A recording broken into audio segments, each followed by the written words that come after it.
The rain hammered down on the golden steps of the prestigious Skylux Tower, where the world's richest and most feared billionaire, Adrian Vale, stood surrounded by bodyguards, assistants, and flashing cameras. He was the picture of power's sharp suit, ice-cold stare, and a reputation for never listening to anyone beneath his level. Yet, at the foot of the stairs, drenched in muddy water, stood a frail beggar girl no older than 10, clutching a torn blanket and shivering as though the whole city had forgotten she existed. Her name was Mira, a name no one knew, a voice no one ever cared to hear. But she spoke that day, her tiny voice cracking through the downpour. "Don't eat that," she cried, pointing a trembling finger at the steaming glass bowl of soup the billionaire's assistant had just handed him, after a charity event meant only to polish his image. People around laughed under their breath. Who was this ragged child to warn a man who owned half the country? Adrian didn't even look at her. To him she was just background noise. But Mira stepped forward, blocking his path, her eyes wide with genuine fear. "Please, don't eat it," she repeated, almost whispering now. Security moved instantly, grabbing her arms, ready to drag her away, but in her voice, maybe desperation, maybe truth, made Adrian pause for the first time. His jaw tightened. "Explain," he demanded, not because he cared, but because curiosity flickered at the edges of his controlled exterior. Mira swallowed shakily and said she had seen the chef backstage acting strangely, switching out containers, pouring something into the bowl, wiping sweat, hands trembling. She didn't understand what she saw, but she felt something was wrong.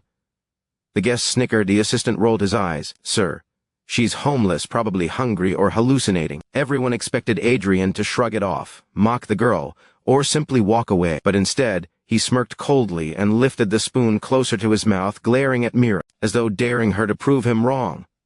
Her eyes widened in sheer terror, and she shook her head violently. "Don't," she screamed. "Please." And in that instant, the billionaire saw something, a flicker of pain, a reflection of fear that reminded him of a past he never spoke about. A night long ago when he himself was small and helpless. For a split second, he hesitated. Then bang, the bowl suddenly slipped from his hand and shattered on the marble floor just as one of the bodyguards collapsed, clutching his throat after accidentally tasting a drop. Chaos erupted. The guard gasped, eyes bulging, and paramedics rushed in as guests screamed. Adrian froze, his cold mask cracking for the first time. Mira had been right.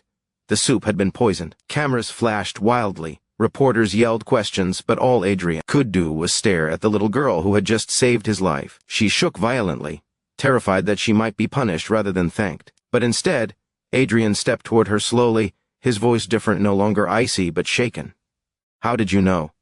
he whispered. Mira explained through tears. She lived behind the building, near the loading dock, always ignored, always unseen, but she noticed everything. She had seen the chef talking to a stranger, exchanging something small and shiny before preparing the dish. She saw him dump something into the soup while looking over his shoulder. She tried to warn the staff, but they pushed her out and told her to stay in the trash where she belonged. And so she did the only thing she could, gathered her courage and faced the billionaire himself. Adrian's heart hammered, not because of fear, but because for once in his powerful life, someone with nothing had seen a danger he had been too blind, too arrogant to notice. The police swarmed in, arresting the chef, who confessed under pressure to being paid to assassinate Adrian. The billionaire stood still, drenched in rain and disbelief.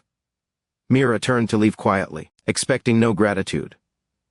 But Adrian called out, his voice echoing across the marble, "Stop." Everyone froze.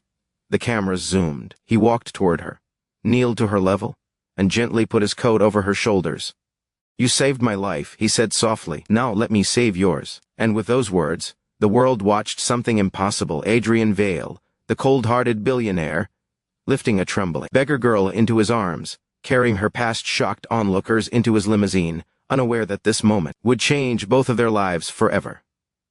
The next morning, news headlines across the globe exploded with the story of the mysterious beggar girl who saved the billionaire's life, and his unexpected decision to take her in. Reporters camped outside Skylux Tower, social media surged with theories, and critics speculated it was all a publicity stunt. But inside the penthouse, a world completely different was unfolding. Mira sat quietly in a warm room for the first time in years, wrapped in soft blankets, overwhelmed by the kindness she had never known. Adrian watched her from the doorway, conflicted. He had spent decades believing compassion was weakness, believing money was the only shield against the world. Yet this tiny girl had shattered that belief in seconds. She had nothing, no home, no family, no reason to care about him, yet she risked everything to warn him. Over breakfast, Adrian asked gently, Where are your parents? A deep sadness crossed her face, and she simply whispered, I don't know. She had been abandoned at Sen, living on the streets ever since. Adrian felt something unfamiliar twist inside him, guilt, empathy, maybe even protectiveness. For the first time, he wanted to help someone not because of business, reputation, or obligation, but because it felt right. Days passed, and Mira slowly opened up. She was intelligent, observant, and kinder than anyone he had ever met. She thanked the maids for every meal, apologized when she took up space, and smiled shyly whenever Adrian checked on her. The billionaire found himself rearranging his schedule, canceling meetings, spending more time with her as if drawn by an invisible force. His board members protested. His advisors warned him that adopting a street child would create scandal. But Adrian didn't care. He remembered the look in her eyes when she thought he was about to die, that genuine fear for him, a stranger, and he knew this girl wasn't just a moment in his life, she was meant to be part of it. One afternoon, Adrian took Mira to a private park. As they walked, she suddenly froze, gripping his hand tightly. On a bench ahead sat the same man she saw talking to the chef the night before the assassin's accomplice. Her breath hitched. Adrian immediately noticed and signaled his security silently. The man tried to flee, but guards seized him. When confronted, he didn't deny it. He laughed bitterly and said, "You weren't supposed to survive." Adrian felt a cold fury burn inside him. But Mira, stepping forward with rare courage, asked, "Why try to kill him? He never hurt you." The man hesitated, then muttered that Adrian's business decisions had destroyed many lives, including the life of someone the man loved. Adrian stiffened. He had always viewed numbers, never people. But hearing this broke something in him.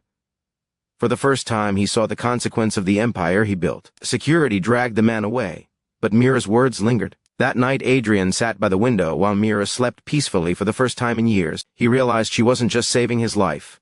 Physically, she was saving the parts of him he'd buried long ago. The next morning, the billionaire held a press conference. Cameras pointed, microphones extended, reporters ready to twist every word. But Adrian's voice was steady. "This girl saved my life," he said, placing a hand on Mira's shoulder. "Not just from death, but from myself. From greed. From blindness." Gasps rippled through the media. Adrian continued, "From today onward, she will not return to the streets. I am ensuring her education, her safety, and her future." Reporters erupted with questions, but he raised a hand. "And that's not all. I will no longer run a company that hurts people. Effective immediately, I'm launching a new foundation to protect homeless children across the nation." The crowd, stunned into silence, watched as he finished. "Because one forgotten child saved me when no one else could." He turned to Mira and whispered, "You gave me a second chance. Let me give you a life worthy of your courage." Tears filled her eyes as she nodded, finally feeling seen, valued, and loved. And the world witnessed a miracle, not the survival of a billionaire, but the rise of a little girl from the streets who changed a powerful man forever. As the video of their moment flooded the internet, millions felt inspired, reminded that compassion is stronger than wealth, and courage can come from the unlikeliest hearts. And to everyone watching, remember, stories like this deserve to be heard, shared, and felt. So if this tale touched your heart, please subscribe, like the video, and support the channel, because your encouragement helps bring more real, powerful, life-changing stories to the world.